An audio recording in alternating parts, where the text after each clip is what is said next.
This is the question. So what we have to do in this question is that you have to find out the closing inventory of polyester and nylon. इसमें 2 point है. Polyester nylon, F is the byproduct. You have to find out the closing inventory. इसके लिए cost और NRV निकालना है, इसलिए cost निकाल रहे हैं यहाँ पे.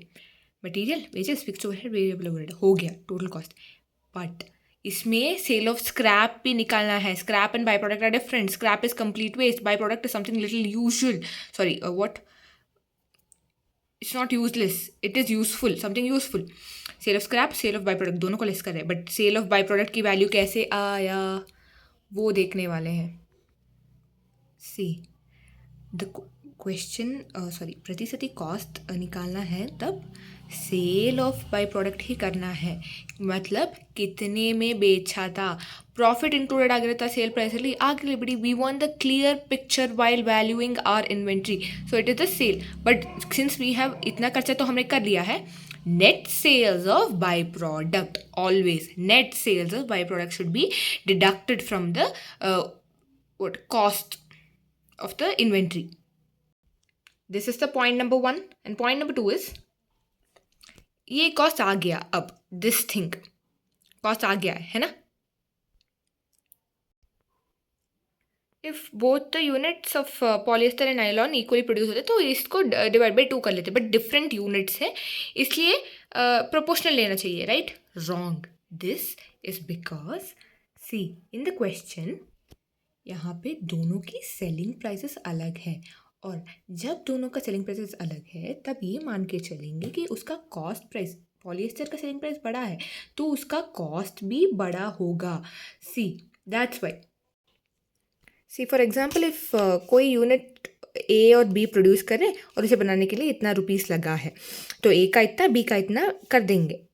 But this is the case when all the units of A and all the units of B are of the same cost. A unit A और B same cost का है. But in this case all units of A, suppose A 5 रुपए का है but B 3 रुपए का है. इस केस में क्या करना चाहिए? इस केस में see how did we get to know whether the cost of A और B is different. This is by the selling price. Selling price is the indicator here because more selling price is a more cost it took to do that. That's why we have to take it proportional to both unit क्योंकि different units produce हो रहे हैं. And the selling price also. Why? Because उनका दोनों का selling price अलग है which shows us that उनका कॉस्ट प्राइस भी अलग है. इस केस में क्या करना चाहिए? Total selling price of X by total selling price of both into rupees. This is like total, this is X units into its selling price by X units into its selling price plus Y units into its selling price into the total, that is cost it took. This will give you the correct cost of X.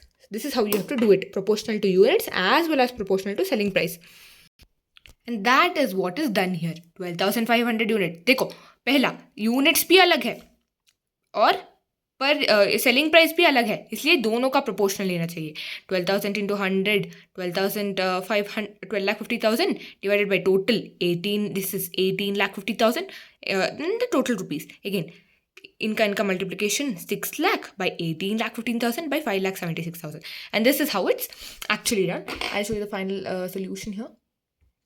तो पर cost per unit इतना निकल के आया. फिर closing inventory ये था इसलिए मल्टीप्लाई करके कर दिया.